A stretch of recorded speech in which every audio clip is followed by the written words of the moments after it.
What's it like working for Mark Cuban? Yeah, I'm not even approach that one. We'll let you off the hook. Shark Tank. Yeah. Shark Tank? What are you selling, Alex? Get me the shot and I'll figure it out. Coming up next on Rugby Wrap-Up, 2 Major League Rugby executives and Power, McCarthy and Corbisiero review the draft. Rugby Wrap-Up brought to you in part by The Pig and Whistle, the world's best rugby pub. The Murphy Kennedy Group, founded with the idea that construction can be done better. And Lean and Limber, stretching your way to a healthier lifestyle.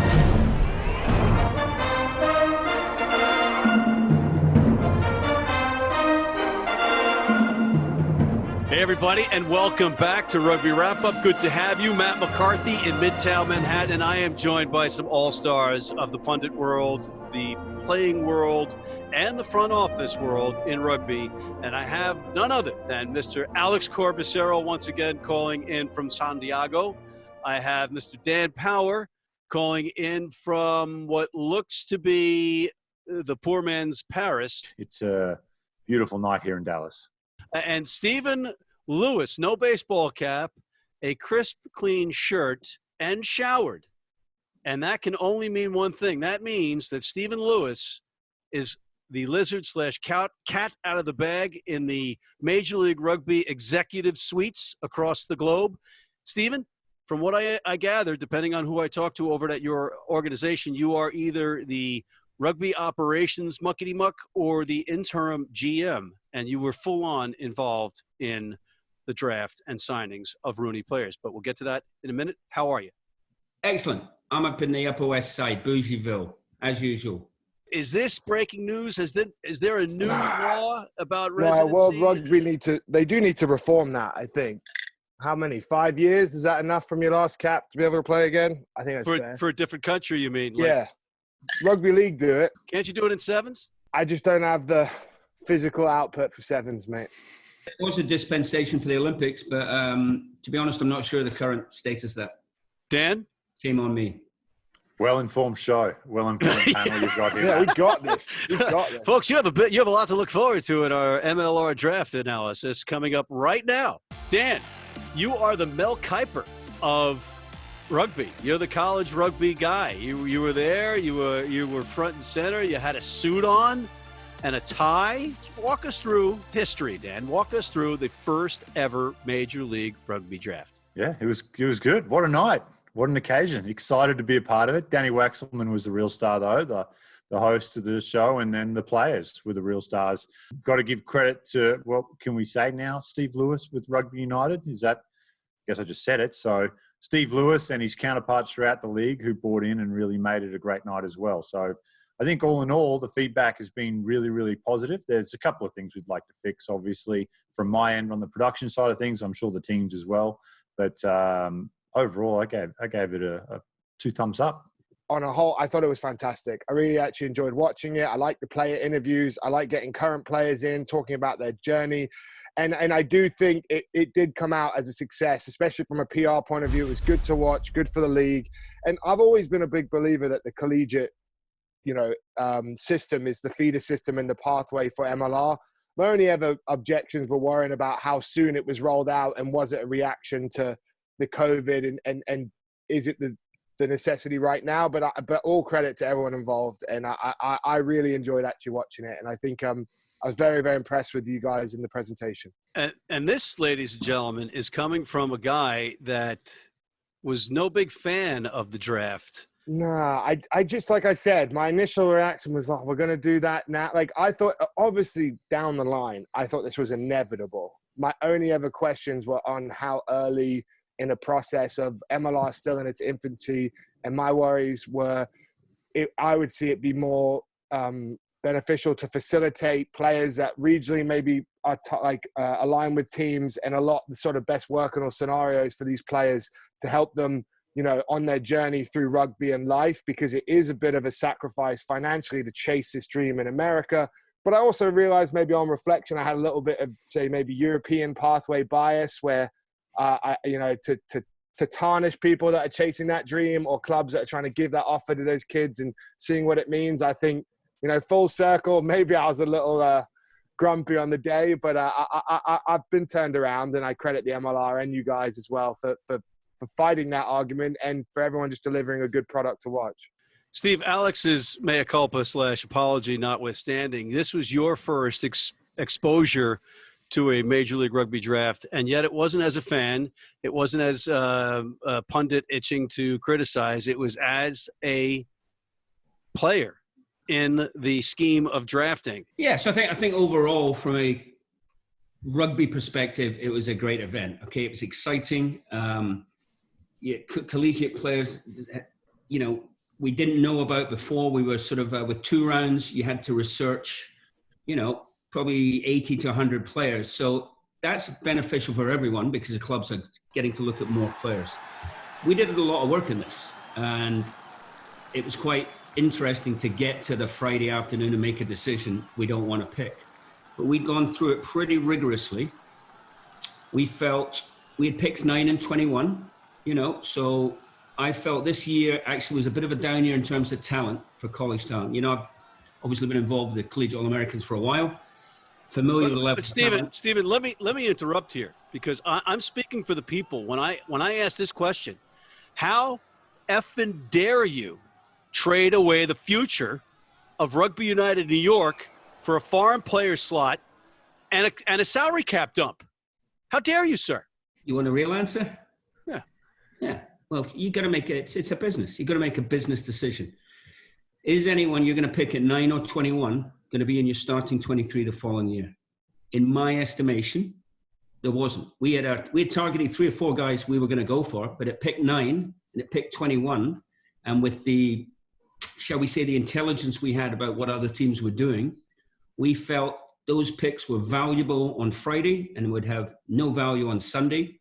So just for our circumstances this year, on this occasion, knowing what we knew, we decided we'd rather get an extra foreigner spot. And I'd like to say, I think Steve did something pretty smart. Like there's always going to be the question or the objection of, should we be having more foreigners, not the goodness of the cause for USA Rugby while we're all sort of wanting MLR to do well. The core is that American rugby players, everything come through the league and go well and don't get quashed out with foreigners. But I actually liked how he strategically thought what is best for the team, what is best for next year, and also honesty with his picks. You don't want to draft 2 kids with these like false hopes of coming here that might want to play, and he already knows the reality is the chances are they're not going to be involved. It's better to let those kids go somewhere else that might actually use them as well. So I kind of, I as much as I saw the heat coming in on the grill, I kind of have a soft spot for how he played the game. Yeah, I mean, there's no one more committed to collegiate rugby than, say, myself or Greg McWilliams over the years, right? And then American rugby, same, throw in Marty as well. So we believe in American rugby players, and we believe in collegiate talent. But on this particular occasion, we just went in a different direction. The very, very fortunate thing for us, at the end of the day, we got our man. So it was a double win for us. We managed to sign Connor Buckley, who was our #1 pick and who was the guy we were going after. We just didn't believe he was available. So we were delighted, and for us, selfishly, that he was available, and we're delighted he's come on board as a hometown boy. And we got big plans for him in terms of development and what we're going to put around him. So we were very happy with the way the whole thing is unfolded now. What Bruce McLean said. Bruce McLean's been around the block. He's got a great coaching resume, and he said he is the best player, the best American player I have coached at any level.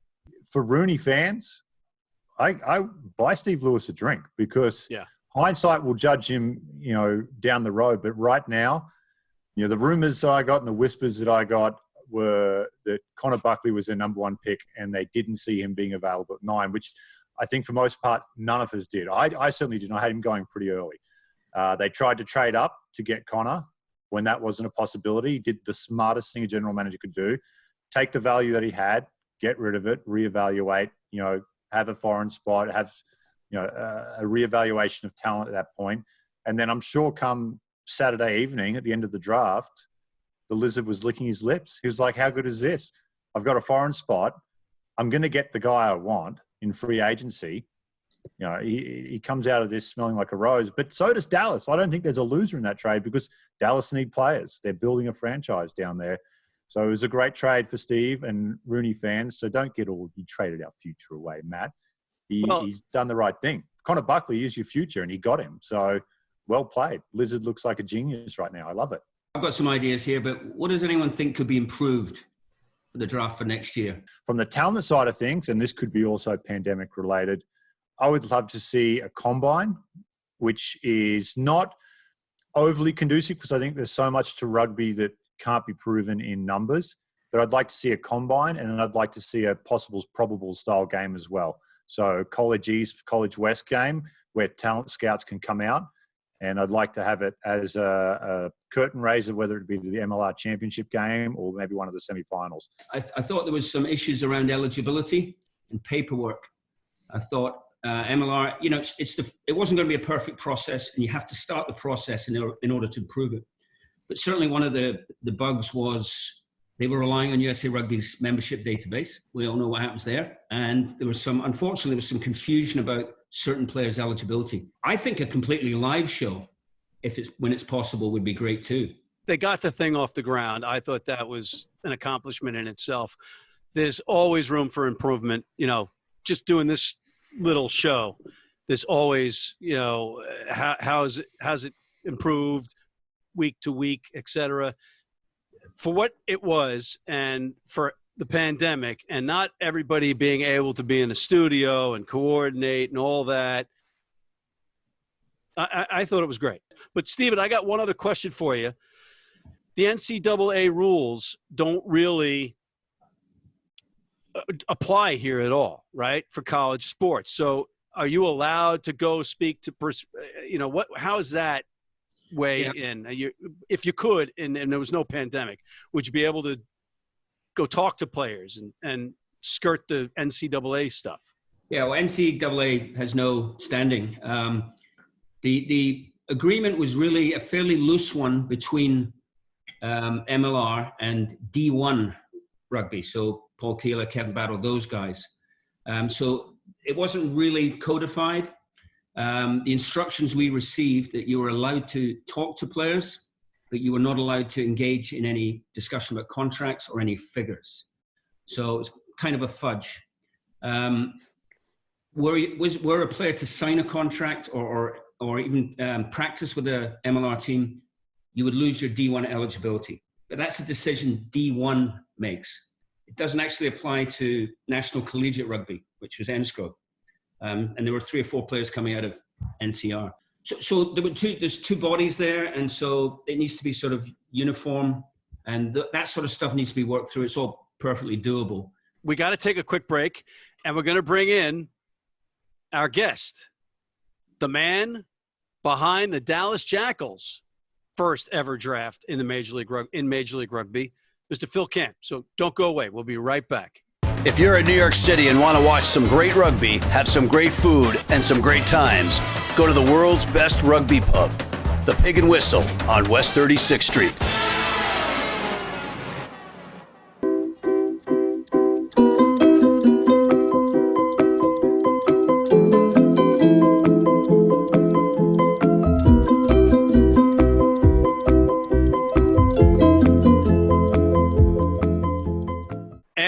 Back, and this time our esteemed panel of Mr. Dan Power, Mr. Alex Corbisiero, Mr. Stephen Lewis are joined by the general manager of the new guys, the new kids on the block, one of the new kids on the block in Major League Rugby, the Dallas Jackals, Mr. Phil Camm. Phil, welcome. How you doing, Matt?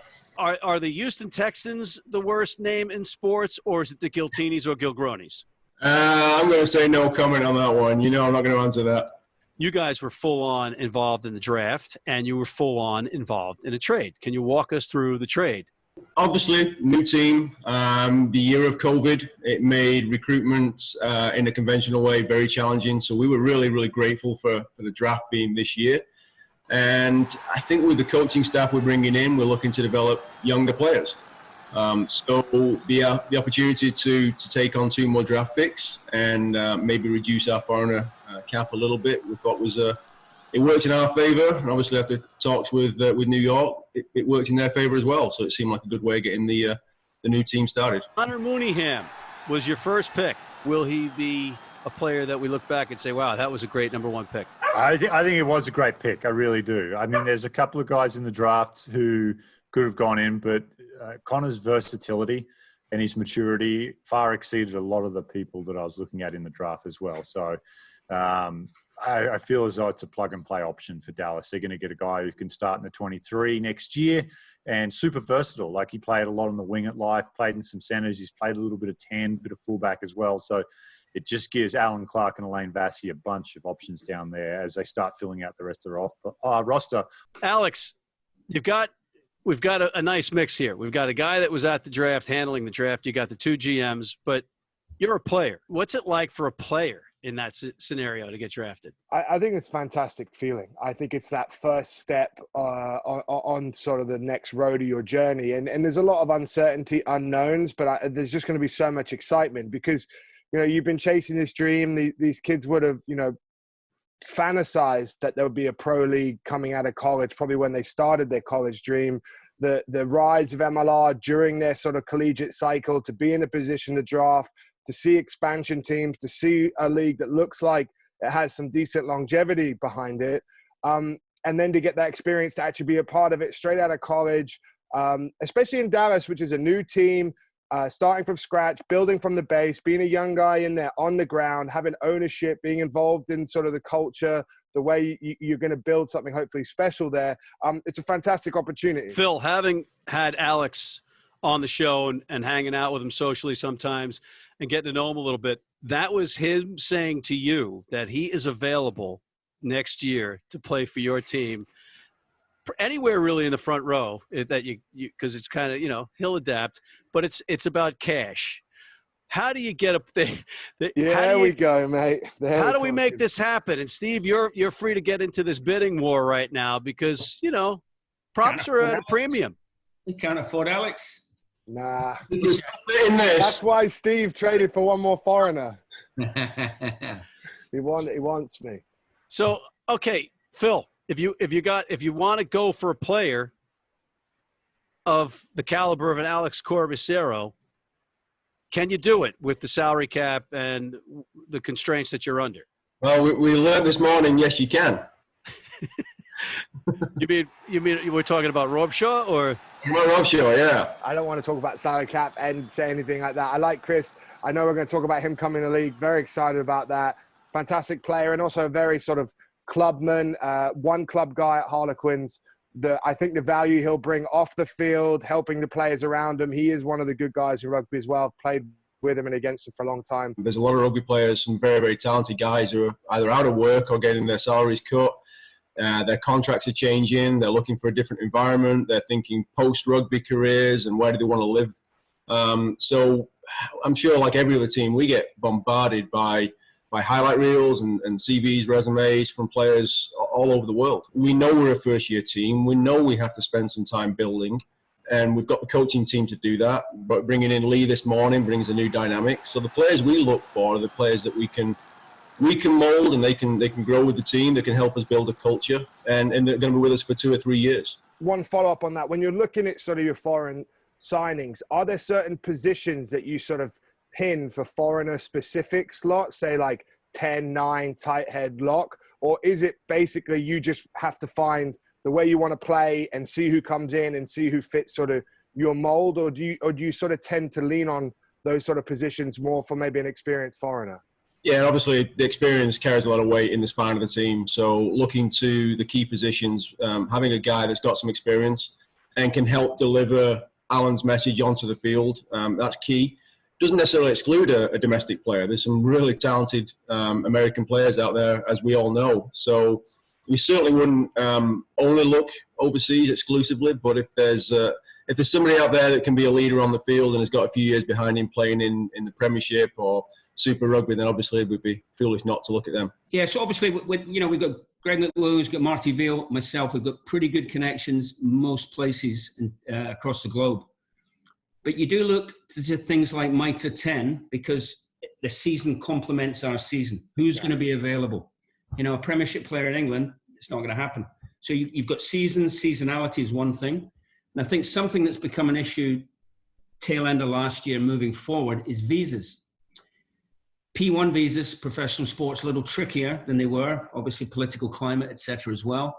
So really, you're almost having to guarantee a player getting a visa. It has to be O1, extraordinary ability, which essentially means capped.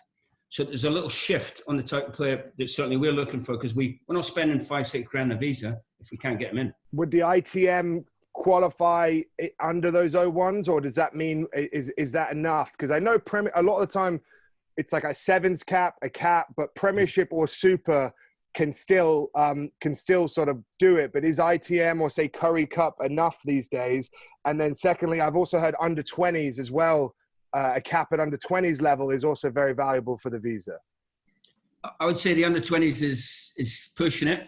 It's interesting because the players playing the same league have been accepted and other players have been denied, which may just be the paperwork or perhaps the attorney.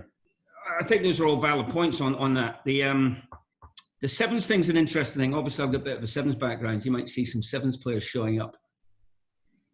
Any Jamaican sevens players showing up? I'll match your sevens and I'll bring rugby league players in. Fair. Good. Very good. I think that's fair as well. For me, sevens is there's a lot of uncertainty about sevens. You've seen a lot of the New Zealand guys trying to jump in where they can now. Like even England, players putting their highlights up. Guys who are contracted sevens, uncertainty about the future and unions. I think it's rife. I've always thought even countries say like Wales and Ireland sevens that maybe have more fringe squads. Those guys getting capped coming in as well, to me, always look like a good place to shop around as well. Global pandemic, economic crisis, rugby's no exception. Championship going part-time. Player cuts probably 20-25% across the globe. There's going to be a glut of good players and they're going to be available pretty much shortly. And then following that, with the shape of the potential global season that might get implemented, and then we might see a shift in where certain competitions sit in the year. Is there any potential that MLR shifts, or will that global season shift then mean something like the ITM Cup isn't as in sync with MLR? Like, are MLR involved in those discussions in any way? Do they have to be represented by USA Rugby? Is there a way that MLR will sort of be monitoring that to the layout of their next season, or are they just going to continue sort of as they've built for the last 3 years now? I think that's probably above our pay grade. It's all the committees up there. But Major League Rugby is situated where it is because of where it is in the American sporting landscape, right? So I think that makes sense. That's why it's there. You're right, though. If the game shifts globally, I think MLR probably has to stay where it is and would have to adjust on the back end rather than trying to follow anything that global rugby imposes. But interested in what you think, Phil. So you got to look at the geography as well, the US, and that's something that I think we're somewhat unique in. You've got teams down in Houston and teams up in Vancouver and Toronto, and you got two great extremes of rugby there. You can't move the season around without being cognizant of that. And the window we have right now is probably about as best as we can get when it comes to the weather, unless teams start investing in domed stadiums, which the price point's coming down, but we're still a long way off that. So we have to be wary of that as well. In your backyard, Phil, you have the Dallas Cowboys. And as everything starts to restart, Zeke Elliott and a couple other Cowboys, and I'm not sure, it might be more at this point while we're taping this, but they've tested positive. How is that going to impact the restart of rugby when you're seeing the NFL, which is a similar contact sport, having these things, and they have all the money under the sun to make sure they're doing things right? There's no right answer. I mean, Texas is very, very aggressive in how it's opening up again. We see the numbers rising every day. That said, we've got a long time before our season starts. So we're not going to jump ahead. We're not going to make any silly decisions right now. We're going to watch. We're going to see what happens. We're going to learn from the Cowboys. And we've got Donnie Nelson on board. We've got the tie-in with the NBA. We've got the MLB input as well. So we can learn from those guys. And hopefully the answer will become clearer come fall. One last question. How happy would you be if Alex Corbisiero was in a Rugby United New York jersey in the front row next year? I'd be delighted. Delighted. How long is his contract and what's it costing me? Exactly. So that was a smarter play as a GM, because now, if you should have said 8. Bargaining. I like his bargaining strategy. Yeah. Look at that. Ready. He's already playing for the Eagles. Before we go, final thoughts, 30 seconds. Dan Power. Great week for Major League Rugby. Can't wait for Dallas and LA to join in 2021, and excited for our good friend Steve Lewis to be working at Rooney. That's a great hire from the group there to bring him back in. Steve Lewis coming on is an absolute gold move by Rooney. Love the name, the Jackals. Excited they're taking young players and looking to build. And lastly, just desperate to watch some more rugby. Obviously, watching the Super Rugby was a little treat, but just quietly creeping towards rugby's return, I think, around the world is getting me excited. Great week for MLR. The draft went well. You know, a couple of teething problems, but it's going to be even better, bigger and better next year. I would just like to thank Dan Power for his kind words, Alex for his outfit, and look forward to dealing with Phil on and off the field going forward. And best of luck to the Jackals and that other team in LA, who shall not be named. Yeah, no, we did it the Dallas way. We're fashionably late to the party.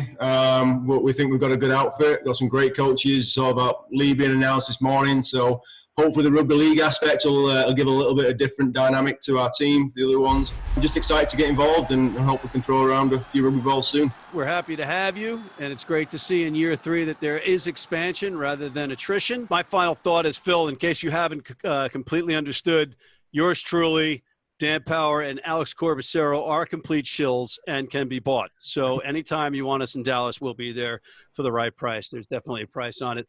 On that note, I want to thank Mr. Phil Camm, Mr. Alex Corbisiero, Mr. Dan Power, and my beloved native New Yorker, Stephen Lewis. I'm Matt McCarthy on behalf of all these gentlemen for Rugby Wrap-Up, signing off.